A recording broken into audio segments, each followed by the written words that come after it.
Exam देने जा रहे हैं, तो एक बार इस वीडियो को ज़रूर देख लेना, क्योंकि इस वीडियो में ना ऐसे प्रश्न को शामिल किया गया है जो बोर्ड में बार-बार पूछे जा रहे हैं। हर साल इस एग्ज़ाम में जो है ना ये प्रश्न बार-बार पूछे जाते ही जाते हैं, तो आप लोग इस वीडियो में इस प्रश्न को पूरा कवर कर लीजिए, ताकि आप लोगों को जब बोर्ड एग्ज़ाम में ना परेशानियाँ नहीं आए, क्योंकि इस वीडियो में सारे प्रश्न जो है ना वो बोर्ड लेवल प्रश्न जो है इस वीडियो के अंदर शामिल किया गया है। तो फटाफट से आप लोग सारे प्रश्न को देख लीजिए और एकदम एग्ज़ाम में जाकर गर्दा मचा देना है। ओके? तो चलिए अपने प्रश्न की ओर चलते हैं। ये कवि कौन है? क्या बाबू के राम की शक्ति पूजा है ना, उसके कवि जो है वह कौन है? तो वो कौन है बाबू? वह निराला जी है। कौन है बाबू? निराला। याद रखिएगा, यहाँ पर राइट आंसर क्या होगा? Option number B right answer हो जाएगा। अगला नंबर प्रश्न देखिएगा क्या कह रहा है कि गोदान उपन्यास के लेखक कौन है? क्या बाबू? गोदान उपन्यास के जो लेखक है ना वह कौन है? याद फटाफट से बताइएगा कि गोदान उपन्यास के जो लेखक कौन है बाबू? तो वो है बाबू प्रेमचंद। कौन है बाबू? प्रेमचंद है। याद रखिएगा, यहाँ पर राइट आंसर क्या हो जाएगा? ऑप्शन नंबर ए राइट आंसर हो जाएगा। याद रखिएगा। ओके बाबू, ये प्रश्न को मिस नहीं करना है। सारे प्रश्न जो है ना बोर्ड का निचोड़ प्रश्न लेके आ रहे हैं आप लोगों के लिए। देखिएगा अगला नंबर प्रश्न को क्या कह रहा है कि उबरसी महाकाव्य क्या बाबू? उबरसी महाकाव्य के रचयिता कौन है? ये आप लोगों को बताना है। काफ़ी इंपॉर्टेंट प्रश्न है, बुक का निचोड़ प्रश्न है आप लोगों को। ये बुक प्रश्न आप लोगों को कहीं भी देखने को नहीं मिल रहा होगा कि उबरसी महाकाव्य के रचयिता है क्या? उबरसी महाकाव्य के जो रचयिता है वो कौन है बाबू?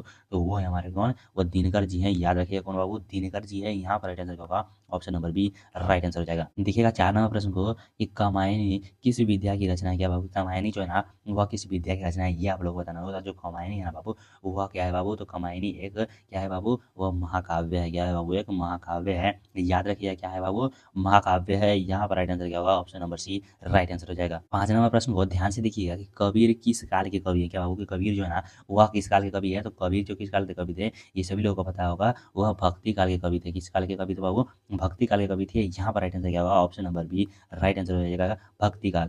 देखिए अगला ना प्रश्न को कि मौला आंचल उपन्यास किस क्षेत्र पर आधारित है? क्या बाबू? कि मौला आंचल जो उपन्यास है ना वह किस क्षेत्र पर आधारित है? ये आप लोगों को बताना होगा। वो किस क्षेत्र पर आधारित है? तो वह मिथिला पर आधारित है। क्या बाबू? कि मिथिला क्षेत्र जो है ना उस पर आधारित है। यहाँ पर राइट आंसर क्या होगा? Option number B right answer हो जाएगा। देखिएगा 7 नंबर प्रश्न को काफ़ी इंपॉर्टेंट प्रश्न है कि भारत भारती के लेखक कौन है? क्या बाबू? कि भारत भारती के जो लेखक है ना वह कौन है? तो याद रखिएगा वो कौन है बाबू? मैथिली शरण गुप्त है। कौन है बाबू? मैथिली शरण गुप्त है। आप लोग अपने कॉपी कलम लेकर बैठिए, आप लोग नोट करते चलिएगा। काफ़ी इंपॉर्टेंट प्रश्न है बाबू, आप लोगों को बोर्ड एग्जाम में लड़ने वाला सीधा सीधा प्रश्न है। ओके बाबू, यहाँ पर राइट आंसर क्या होगा? Option number C right answer हो जाएगा।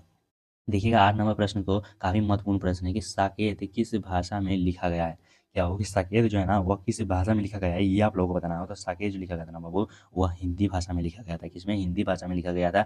याद रखिएगा, यहाँ पर राइट आंसर क्या होगा? Option number C right answer हो जाएगा। देखिएगा 9 नंबर प्रश्न को कि रस के कितने भेद माने गए हैं? क्या बाबू? के रस के जो है ना वह कितने भेद माने गए हैं? ये आप लोग बताना होगा। तो रस के जो भेद माने गए ना बाबू वह 9 माने गए। कितना? 9 माना गया है। तो यहाँ पर राइट आंसर क्या होगा? Option number B right answer हो जाएगा। याद रखिएगा कितने भेद माने गए हैं? तो 9। ओके बाबू।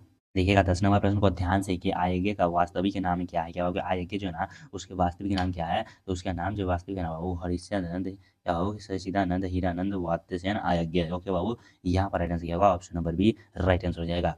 देखिएगा 11 नंबर प्रश्न को ध्यान से कि नीरजा किसकी रचना है? क्या बाबू? कि नीरजा जो है ना वह किसकी रचना है? तो नीरजा किसकी रचना है? तो वो महादेवी वर्मा का है। किसका बाबू? महादेवी वर्मा का है। याद रखिएगा नीरजा किसका रचना है? वह महादेवी वर्मा का है। याद रखिएगा, यहाँ पर राइट आंसर क्या हो जाएगा? Option number C right answer हो जाएगा। 12 नंबर प्रश्न को देखिएगा कि पंचवटी किस कवि की रचना है? क्या बाबू? पंचवटी जो है ना वह किस कवि की रचना है? तो पंचवटी जो लिखा है ना बाबू वो भी लिखे हुए है मैथिली शरण गुप्त लिखे हुए हैं। कौन लिखे हुए हैं बाबू? मैथिली शरण गुप्त लिखे हैं। यहाँ पर राइट आंसर क्या होगा? Option number B Maithili Sharan Gupt right answer हो जाएगा। काफ़ी महत्वपूर्ण प्रश्न इस वीडियो के अंदर लेकर आ गए हैं बाबू, जो आप लोगों को बोर्ड एग्जाम में ना किसी प्रकार की समस्या जो है ना नहीं आने वाली है इस वीडियो को देखने के बाद। ओके बाबू। देखिएगा 13 नंबर प्रश्न को कि रस खान किस भाषा के कवि थे? क्या होगा? रस खान जो थे ना वह किस भाषा के कवि थे? तो रस खान थे हमारे ब्रज भाषा के कवि थे। किस भाषा के? ब्रज भाषा के। आप लोगों को पता होगा। यहाँ पर राइट आंसर क्या होगा? Option number B right answer हो जाएगा। देखिए हमारा 14 नंबर प्रश्न को कि नाटक के कितने अंग होते हैं? क्या बाबू? नाटक के जो होता है ना वह कितने अंग होते हैं? तो नाटक के जो अंग होते हैं ना बाबू वह 5 होते हैं। कितने होते हैं बाबू? 5 होते हैं। याद रखिएगा नाटक के अंग कितने होते हैं? तो वह 5 होते हैं। देखिए 15 नंबर प्रश्न को कि साध्य क्या होगा? असाध्य वीणा के कवि हैं। असाध्य वीणा के जो कवि है ना बाबू वह कौन है? ये आप लोग को बताना होगा। तो असाध्य वीणा के जो कवि है ना बाबू वह है अयज्ञ। कौन है बाबू? अयज्ञ होते हैं। यहाँ पर राइट आंसर क्या होगा? ऑप्शन नंबर ए अयज्ञ। कौन है कवि बाबू? अयज्ञ। देखिएगा हमारा अगला नंबर प्रश्न क्या कह रहा है कि भारतेंदु हरिश्चंद्र को किस युग का प्रवर्तक माना गया? फटाफट से आप लोग बताइएगा कि भारतेंदु हरिश्चंद्र को जो है ना बाबू वह किस युग का जो है प्रवर्तक माना गया है? तो वो किस युग का माना गया था बाबू? वह आधुनिक काल को माना गया था। किसे बाबू? आधुनिक काल का जो है ना प्रवर्तक माना जाता था। यहाँ पर राइट आंसर क्या होगा? Option number C right answer हो जाएगा। देखिए, अगला ना प्रश्न काफ़ी महत्वपूर्ण प्रश्न है कि दो बैलों की कथा किसकी रचना है? क्या बाबू कि दो बैलों की जो कथा है ना, वो किसके द्वारा लिखा गया है? तो वो लिखा गया था बाबू हमारे प्रेमचंद जी के द्वारा लिखा गया था। किसके? प्रेमचंद जी के द्वारा लिखा गया था। यहाँ पर राइट आंसर क्या होगा? ऑप्शन नंबर ए राइट आंसर हो जाएगा। सारे प्रश्न जो है ना बाबू बोर्ड एग्जाम से रिलेटेड प्रश्न है, पूरा बोर्ड एग्जाम में जो है ना वाला छपने वाला प्रश्न है कि बाबू देखिएगा 18वां प्रश्न को कि रामचरितमानस के रचयिता है। क्या बाबू रामचरितमानस के जो रचयिता है ना, वह कौन है? तो ये तो सभी लोगों को पता होगा कि रामचरितमानस के जो रचयिता है वह तुलसीदास जी है। कौन है बाबू? तुलसीदास जी। यहाँ पर राइट आंसर क्या होगा? Option number B right answer हो जाएगा। देखिएगा 19वां प्रश्न को कि गीतांजलि के रचयिता कौन है? क्या बाबू कि गीतांजलि की जो रचयिता ना वह कौन है बाबू? तो गीतांजलि की जो रचयिता है यहाँ वालों को बता दें कि वो है टैगोर। कौन है बाबू?